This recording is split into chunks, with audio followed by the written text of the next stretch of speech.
Hello, everyone. This is MMA Interesting Prospects podcast. Today, our guest is Chauncey Foxworth, who will fight on a real deal fighting August 22nd. Hello, Chauncey. How are you? I'm doing pretty good, brother. How about yourself? I'm good, and the like few days ago there was I think that overall really big information that you will be back in the cage, Yes, sir. because you had like over a year break. Yeah. What if you can tell me what is the reason that you decided to be back in the cage? Good question. So yeah, like you said, I've been out of the cage for about a year now, and that last fight, I retired. I officially announced my retirement and everything, and things just you know, a lot of training, a lot of people don't know this. When it comes to fighting, the hardest part of fighting is not the fight itself. Most of the time, majority of the time, is preparing for a fight. And it's a lot of hard work, a lot of time sacrifice with your family, a lot of time sacrifice with yourself. There's so much you got to put into it. It has to be your number one priority because you're going in there against someone that's trying to hurt you. So your health is extremely important. So it's nothing to play with. And I was just at a time where there were switch changes with the gym, and majority of the guys that I trained with for years and got comfortable with, and they had a high level. They left, for their own personal reasons. No bad blood or anything like that, but they felt what was best for them. And it was to the point of my last fight. Majority of the time, I would say 90% of the time, I was training by myself. Literally, running, hitting the bag, things like that. And I was getting like sparring and stuff in competition with my clients that I continue to train too. And every now and then I'll have a guy come in or, here and there come in and help me train, but it wasn't consistent and it wasn't at the high level that I was used to. So I just had to be honest with myself. Can I still continue to compete at a high level? And I had to be honest with myself. And, I couldn't.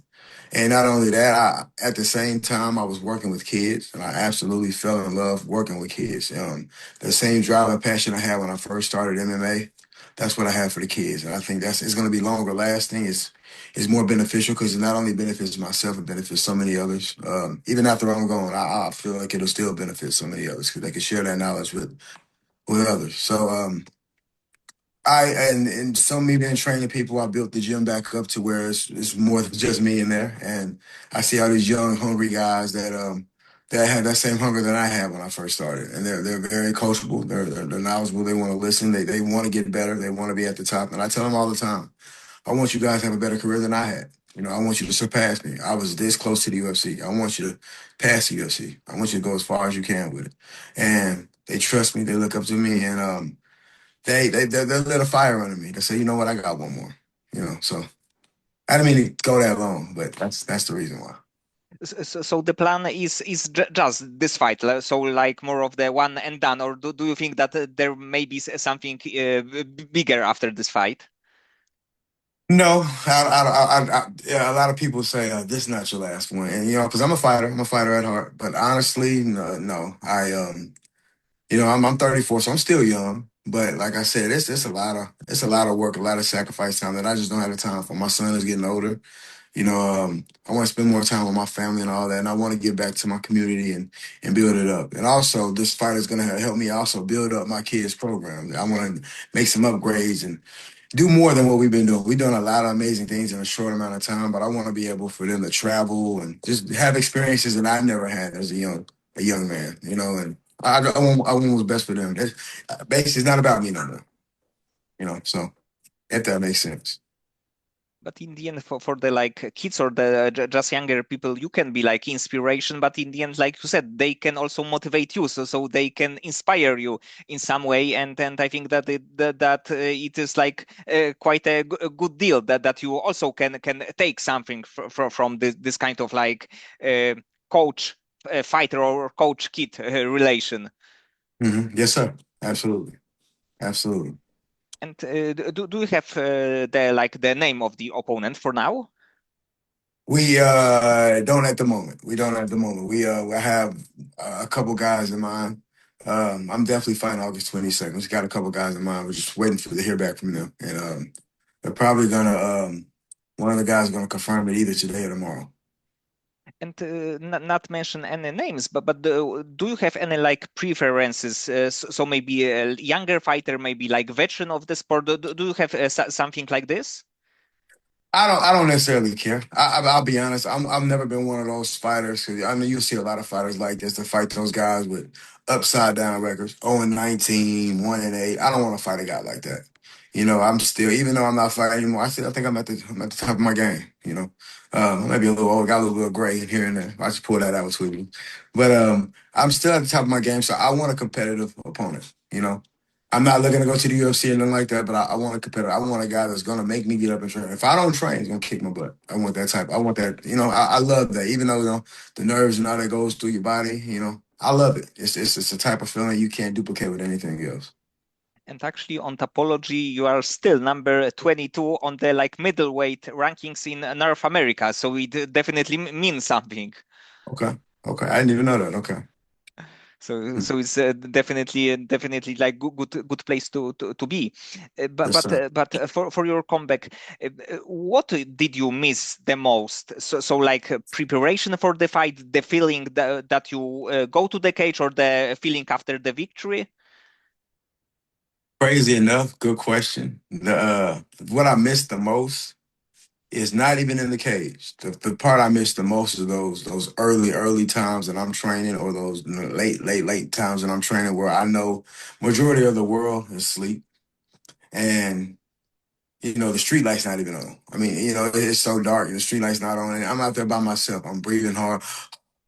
I may be throwing up, maybe not be drenched in sweat, and I just, I raise my hands up like that, and no one can see it. That's what I miss. That part that no one can see. I know Ali. I don't remember the exact quote, but Ali used to say, basically he would win the fight and all that way before he danced under those lights. Those times when you don't see me, that's when I'm working the hardest. So that's what I'm gonna miss the most. That's and I've enjoyed that part. And I'm not gonna lie, it sucks. It's almost like torture, but it's the type of I love it. You get the you see your true self. Yeah, I love it. And right now, do you have any like except like fighters that you coach, some additional trainings, sparring partners for the like your comeback fight? Yes, I have about four to five 4 to 5 fighters that are going to be on it, guy. Yeah, and they're all amateur, but about 4 or 5 guys that are going to be fighting. So I'll be coaching and I'll be fighting at the end. I'll be the last fight, but I'll be coaching all during the fight, during the event as well, which is pretty cool. And do you think like about like stress, not stress about your fight, but fights of your fighters? I'll be honest. When they're fighting, I haven't told them this. So this is the first time I'm gonna say it. When they're fighting, I'm so nervous sometimes. You'll think I'll have a fight. I want them to. I want them to. Yeah, I see them in their training. One thing about them, I tell them, I never lie to you. If I feel like they're not, training hard enough, I tell them, hey, you need to pick it up. If you're really trying to get to that level, it's not gonna work. It's not gonna work. Or the ones that I see that are completely dedicated and they give up that sacrifice, that family time. Like I told you, that's part of it. And I see them working their butts off, even when they're tired. They got another one. They never say no. I don't got another one. They always pushing. You know, um, I really want them to win. I want what's best for them. And so yeah, I get a little stressed, I get a little nervous when I fight. Even though I'm not fighting, I'm in the back. I'm out there yelling, coaching, cornering them. I'm sweating like they sweating. We both in there sweating after the fight. He's like, "What? Did you fight?" No, I was just yelling and hollering. And I lose my voice every event too. By the way, I lose my voice. And you are right now 34. And when you are thinking about your like previous version, let's say, what do you think right now is like the biggest advantage as the like younger fighter comparing to yourself like few years ago? The advantage that I have now, I have experience. Experience. I'm very confident. Now, at the same time, I know confident isn't enough. You got to go in there, and just because you're confident, don't mean that dude won't knock your head off. So you got to go in there with that type of mentality. Hey, even though I'm confident in myself, I got to prove it all over again. This guy is dangerous. He can't hurt you. But more than anything, I would say the older I've gotten, I've become more content with myself. I actually tell all of my fighters this. I tell you a quick story. I remember one of my close to last fights was my LFA fight. Um, very important fight. It was the fight that if I would have won, whoever won that fight would have went to the UFC, and the guy that beat me is in the UFC now. Much power to him. I prepared to the highest level. I prepared more than ever. I was more than ready for that fight than ever fight. And he beat me. He got me with a good shot. We were sitting there slugging, and I should have been moving my feet like I fight. I should have fought my fight, and I didn't. He beat me. But I remember I was so nervous in the back. Like I was so like, oh my God, I'm stressing out. And my son called me out of nowhere, and he didn't call me to wish me luck on the fight. He just called me because my mom was watching him. And he asked, I forgot the question that he asked me, but he asked me a simple question. I remember. He said, "Hey Dad, can you tell grandma that she has to put the trash they have to go put all the trash in a trash bag so the trash people will take it. They're not just gonna take any trash bag. You gotta let her know that, Dad." I said, yeah, you're right, man. He said, okay, thank you, Dad. That's all I was doing. Oh yeah, and also good luck on your fight. I love you regardless, whether you win or lose. And any type of stress, any type of doubt, any mental imbalance that I had in my head left. And I just came to that realization that regardless of whether I win, lose, or draw, the people that love me, the people that really care about me, if I win this fight, they're not gonna love me anymore. But if I lose this fight, they're not gonna love me any less. So I think that's the advantage I have. I go in there and it's just a fight. I don't gotta make too much of it. It's not more than what it is. It's just a guy in front of you, Defend yourself. You do this every day, you know what to do. And the ones that truly love you, they're gonna love you regardless, whether you win, lose, or draw. So I think that's an advantage I have. And that comes with experience. You can't just walk in with that. That takes time to develop. And so I've done a lot of MMA will make you search deep within yourself, like for real. It makes you pull, that's probably what I love most about it. It pulls everything in you out, and you got to think, you get real with yourself. And I came to that realization because of MMA. So I think that's an advantage I have. And Sorry to go so long. I'm passionate. I love this, and I love you as an interviewer, man. We always have great conversation. yes, yes, that's right. And your like LFA title fight against Bekoev was, of course, like Yeah, big fight. You had a really big momentum. yeah. And right now, or after the fight, do you think sometimes about this fight? So because like you mentioned, you were like just fight away from getting to the UFC, and I believe that he didn't even go to the contender series. He went to like Hmm. straight to the UFC. So Yeah. you were just one fight away. Do you think sometimes about this like this bout and how close were you? I used to think about it. It used to stress me out. Like, dang, if I just would have, because what I did, I threw a right uppercut. I remember exactly. I threw a right uppercut, and my left hand was down. Why? I don't know. I know better than that. I teach all my fighters and kids that don't do that. But he got me with like an overhand or straight right or something like that and dropped me, knocked me out. And it used to stress me out. But honestly, I go back and I think about it. If that didn't happen, I wouldn't have been able to coach my son's football team from my last year. I wouldn't be able to build a kids program that I have now. I wouldn't be developing the fighters that I have. No. So honestly, I'm not. This may sound crazy. I'm glad it happened like that. I'm not glad to get knocked out. But at the same time, I'm glad that everything happens for a reason. And at that point in time, I didn't realize it. I didn't know. It broke my heart. I was sad, depressed. I was going through it. Like, man, I did all this work and I'm right here, and then I dropped the ball. But I'm glad it happened like that. I'm glad. I truly am because it opened up other doors and other avenues, and I didn't even know were there. So I'm blessed. Yes, and it's like the saying that everything is like happening for the reason, Yes, and in the end, because he's in the UFC, he won few fights there, so it's not that you lost against some like not a good fighter. He's like really right. really good, so it's like not definitely not shame in losing with this kind of fighter, and of course it was also a title fight, so also big kind Absolutely. of thing. Yeah, and I'll say this as well. You'll see me when I'm in face off or I'm fighting my opponent. You'll think I hate their guts. And at that moment, I do. I don't like them. I know they're trying to hurt me in front of my children and everything, and they're trying to take food out of my mouth. So I'm trying to do the same. I'm trying to rip their heads completely off and throw it to the crowd. I'm not gonna lie to you. That's how I am. But after the fight, they're human.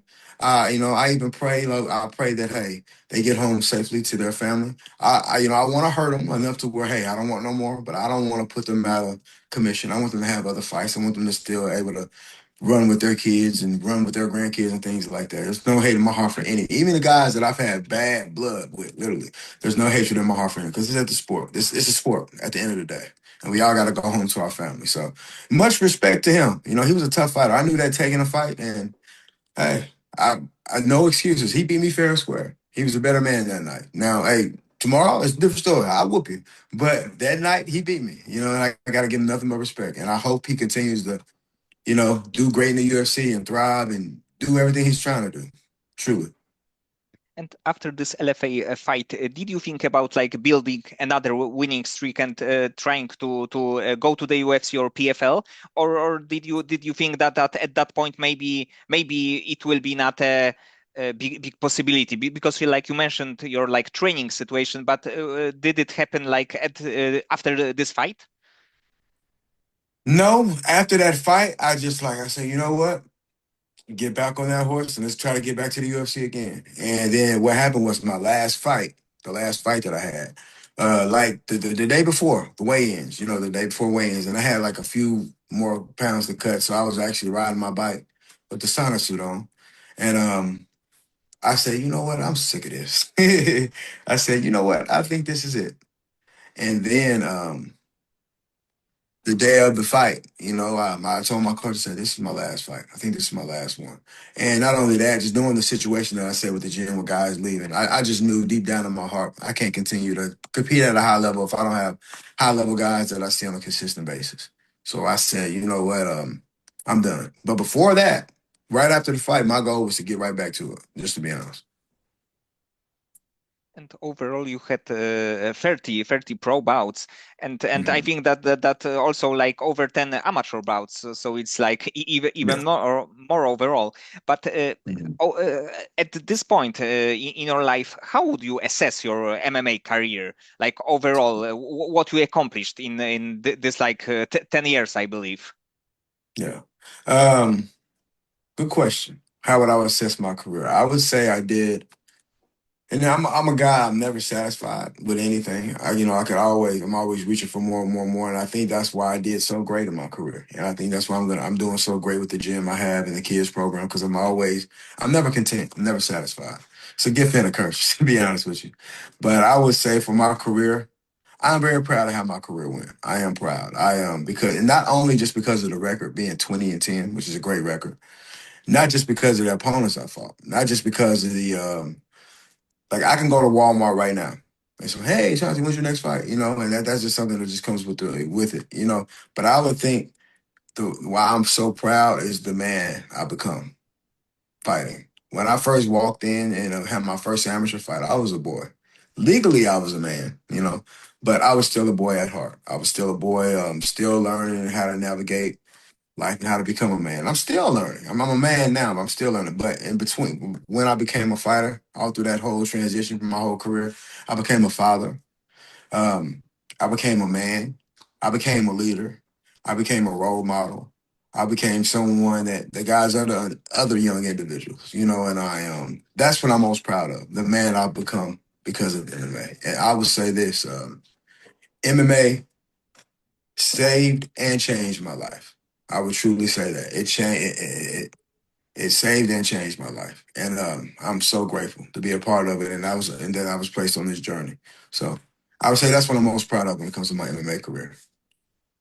And I think that overall, like watching your fights on even like topology record, you fought against like who is who in the middleweight division. Of course, like you won some, you lost some, but I think that like overall in MMA, this kind of fighters, so like veterans who were not afraid of taking tough fights, should be definitely much more respected because like being 6-0 or 12-1 is really cool, but in the end, sometimes the fighter is not really tested and Right. you definitely can say that you were tested with a lot of different styles, different kind of fighters. So this is, I think, that really important thing that you are like a Yes. veteran who was not afraid of anyone. Right. Absolutely. And that's one thing I tell the young kids today that I play. You can't be afraid of failure. Now you got to be prepared. Don't just do this. Yeah, I'm gonna do it just because that opportunity is out there. But you can't be afraid to fail. And that's one thing I never was. I never because I faced so much adversity in my life. It was just like, man, a fight ain't nothing. So yeah, you can say that. You can go down my record. You see all the guys I fought. You can compare me to guys that's actually in the UFC. Before they made it to UFC, they're fighting scrubs. 0-4, 1-10, 2-15. I didn't have that story. I went against like you said, the who's who, the top guys here, the top guys here. Some I won, some I lost. I took some on short notice to come back with a giant belt around my waist. It's happened. And I can, yeah, that's something to be proud of as well. I don't think about that a lot. So I appreciate you bringing that up. And if you can tell me more about like the machine fitness project, let's say. Yes, yes, that's right. Because I can see on your IG that you like do like camps for the kids. You also Yes. train like amateur fighters. So if you can tell me like just tell me more about like overall the project and the idea behind it. Yeah, so Machine Fitness, that's the gym. That's the name of my gym. But it's not just a gym. It is it's a place to where I'm trying to up I'm trying what's the word I'm looking for? I'm trying to, save lives, upgrade lives, a little bit of everything. I'll start with the kids, for instance. Me growing up, I know how it feels to not have that father figure around, and a lot of our kids do have father figures, some of them don't, but regardless, it takes a village. So my goal is to implement these amazing positive traits into these kids so they can have a better experiences of life, better opportunities of life than any of us had. I really want what's best for them in our community. I've been here in Hot Springs, Arkansas, is where I live, and I've been here my entire life, and I just see a lot of circumstances these kids have, and honestly, I'll even say this: I think being as for a kid, it's harder than it's ever been to be a kid right now because of social media, because of music. It's so many things pulling them the negative way. We got sex, drugs, alcohol, and again, social media. Social media can be a good thing, but people when they go in, they show all the highlights, and a lot of issues with the kids now. They see it's instant gratification. They don't see the hard work. Like what I was telling you, what I love most about MMA is that those times when no one can see me and I'm working my butt off. For whatever reason, that's not highlighted a lot. What's highlighted a lot is like at the end result, the champion. I've won. I got the Lamborghinis. I got the cars. I got all the women. All that stuff that comes with it. But they don't talk about how hard it was. Those times where they almost quit. Those times where they fell flat on their face and they lost what they felt. They don't. Kids don't see that. They don't. People don't think that's cool. So I guess they don't post it.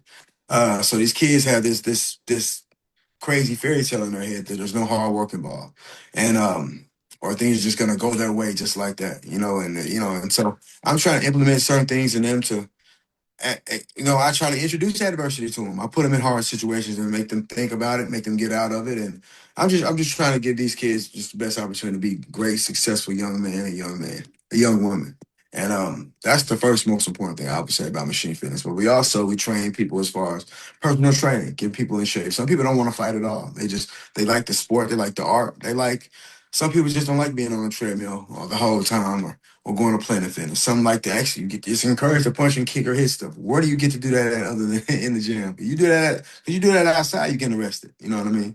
So, I'm just trying to change lives every day. And again, the beauty that MMA gave to me, I'm just trying to give that back to everyone else that wants it, if that makes sense. Yes, and especially for You for got the me fired up this morning, man. for the kids, like doing the, let's say, like a tough thing is a really really important thing. And also this kind of discipline that even if you sometimes don't want to do it, you have to do it either way, because it's actually the how life looks like. Yes, It's absolutely. like you have to do things that you just don't want to do. So this is important. And like you mentioned, the overall like social media stuff is definitely addictive things. So for kids, just to spend time with the like coach with each other is definitely Yes, much more beneficial than just yeah, looking at the phone. And like everybody's looking at the phone, but to make it this time shorter there than this is now. yeah. Absolutely, absolutely. And what also I just like being in my community. This is a place that I come from. So like even last Thanksgiving, all the kids on Thanksgiving Day, majority of my kids showed up and we fed the homeless. Their parents helped out as much as they could, and they brought dishes and everything. We gave to the homeless on Thanksgiving. And the crazy part about that is like when we got done with everything, the kids were still trying to stay. I'm like, hey, we served all the food. It's time to go. They were like, no, but what else can we do? What else can we do? I said, hey, go spend time with your family. They didn't want to leave. I had to force them. Hey, the us and the parents, hey, y'all, it's time for y'all to go. Come on, y'all. And they enjoyed it. They never thought about them or their time. where they get to do it, or when we get to eat. It was all about just feeding or serving others, and that was beautiful. And also another thing we did for Christmas, Christmas, a lot of kids don't are not fortunate enough to have Christmas, and so we took care of 40 kids this year. That last year that normally wouldn't have Christmas, they got Christmas. They came up to the gym and they got gifts.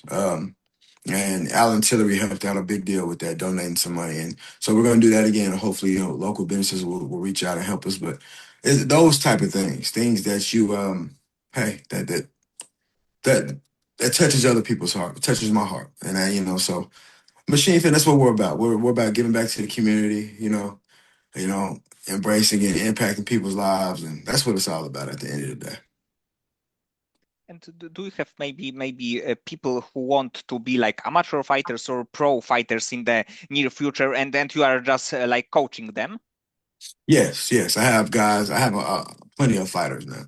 I got some that are just boxers. I got some that just want to do kickboxing. I got MMA fighters as well, and I have one pro as of right now. And but we're building to have even more pros. Before this year up, I have one more pro in mind.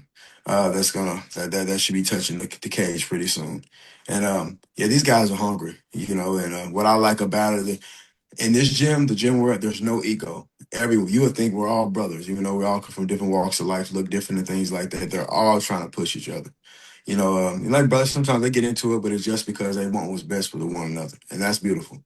If you go into a gym where people are arguing and they're arguing for that reason because I want what's best for you, that's a beautiful thing to argue about. So we have a great environment right now, a great environment. I'm so grateful to be a part of this. So probably like next few years would be interesting in this area, that maybe you will have some like good pro regional fighters, maybe even something more. So definitely Yes, exciting thing. man. I would say in the next few years. I would be surprised if we're not in the UFC with one of our guys. I would be surprised. I truly would. Because these guys are hungry. And we have guys joining all the time as well. But the guys that we have right now, yeah, they have a very bright future. Very bright future. And the cool thing is they dealing with a coach that I look very into. I look deep. I'm not a surf basis thinking type of guy. I go deep. Sometimes I go too deep for no reason. But I just tell them I understand the fight game. I understand the business side. I understand how to prepare. I understand when it's time to get in the cage. I understand all of that. So they're dealing with somebody that had to learn a lot of these things the hard way. I'm literally just giving them this knowledge, and they're just soaking it up. And they are doing a great job. I'm proud of them, and I pray they continue on with what they're doing.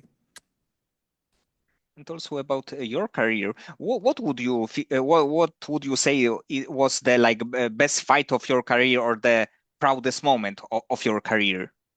I would say my favorite fight that I've had was against, he's actually a good friend of mine now, Jonathan Patty. We fought in Oklahoma. It was on AKA, and it was just a 3 round fight, but we fought to the death. Like, I think both of us had to get IVs after the fight. You would thought we hated each other, but we keep in touch from time to time. He's still fighting on a consistent basis, and he's a very tough guy. It was a hard fight. Hard, tough fight, but it was so much fun. We were talking in the cage and everything. It was fun. And that's what it's all about. That will be my favorite fight. Shout out to you, Jonathan. I hope you continue on with your career and go as far as you're trying to go, brother. But that would be my favorite fight. And it was hard, like literally. Oh, it was tough. But I loved it. I loved it. It was fun. Do you have maybe one fight from your career that at least on the paper you would be interested in like rematching the fighter? Good question. I'll never forget this fight. Yeah, no excuses. I remember it was early. It was early in my pro career. I fought Sean Brady. Everyone knows Sean Brady pretty well in the UFC. We fought. It was on CFFC when we fought, and we were in there. It was first round fight. He hit me with a spinning back fist. He dropped me. No disrespect. He dropped me. I didn't go out or anything. I landed actually on my side, already ready to prepare because I thought he was going to get on me and try to ground and pound. But as soon as I hit the ground, the ref stopped the fight. And I'm like, "What are you doing? Come on, man. This is my, like I win that fight. That's to get a step closer to the UFC. If not the UFC, Sean Brady was a very highly touted dude, and Yeah, I would have loved that rematch back. Another one I would say would be it's a guy named Kyle Kurtz. He wasn't that, he didn't go on like the big. I think he went to Bellator once. Kyle Kurtz, and he beat me. I think it was the second round by arm bar the first time we fought. The second time we fought, I knocked him out in the second round, and he said I put gel or something on me, so I was slippery and made a million excuses. So I would love to fight that again just to shut him up. Again, I wish him the best. Ain't no hard bad blood, but I'm a competitor. Don't do that. I have never cheated in any of my fights, and I don't plan to start now. So we could run it back, but no, he wouldn't want to do that. So, but But I would say probably for our three matches, yeah. but probably it was a a really good feeling to win in a rematch after you lost. There is something like really cool that you can get rid of this like loss from your career a little bit. Yeah, at that time, no excuses. He beat me fair and square with the armbar, but I was vegan. I was vegan at that time. I watched a documentary, "What Is Health" on Netflix, and it changed. I shouldn't have watched it. It made me. I went vegan for about almost 2 years, and even though I felt good, I felt better than I ever felt. My cardio was for days. I lost all my strength. Literally. I was fighting at 170 at that time, and I was probably walking around at 180 something. Like literally, I looked like a stick, and that's when he beat me. Can I say one more fight from our rematch? Yes, yes. My biggest rematch I would like that was a guy named Matt Dixon. He was I in the remember, Ultimate Fighter like recently. yes, yes, Matt Dixon. He beat me. It was at a time where I was vegan. It was my last vegan fight, and it was during after the weight cut. Rehydrated and everything. I got in the cage and I was about to fight. I'm like, whoa! I felt it instantly. I'm like, whoa! I didn't rehydrate right. I could tell. I didn't. I could tell. And so we had a 5 round fight. And literally, there was times where I was so exhausted, like, because I didn't rehydrate right. And I think being vegan had a lot to do with that. 'Cause the weight cut itself was hard because, you're not supposed to have carbs and all that kind of stuff the week of your fight. But that's all I could have because I don't eat meat or anything like that. So I was messed up. And it was that times where literally I was laying down. I was just taking elbows. I'm like, oh, it's not that bad. I'm going to take a few, then I'm going to get up. Like, literally, it was bad, but he beat me by unanimous decision, and the crazy thing is, it was 5 rounds, but it was 3 minute rounds. I don't know. We were pros. I don't know why it was 3 minutes. It should have been five, but longer as the fight went, he got more tired. I was already tired, but I could tell his energy just. But by that time, it was already the time the fight was over, and I know at full capacity, even half of that. I don't think the fight going past the first round, but if it did, I feel me being the victor, the winner. But again, no disrespect to Matt Dixon, he won fair and square. That's not his fault that I was vegan. That's my fault. That's my dumb fault for watching the documentary thinking I could be vegan. But yeah, I would like that rematch. That would be my number one rematch if I could have that one back because that was for a title too. So who knows? Maybe one of these fighters would be like your final opponent. It would be like also like good cherry on the top. Yes, I would love that. Yeah. Okay, Chauncey, so many thanks for the time and for conversation. Of course, I hope Absolutely. that you will win your next fight, maybe in some really, really good fashion, good knockout, maybe some crazy submission, but you will So go on the top, let's say. yes, sir. I appreciate that. That's the goal. The goal is just like every other fight. My goal is to dominate and be the victor after the fight.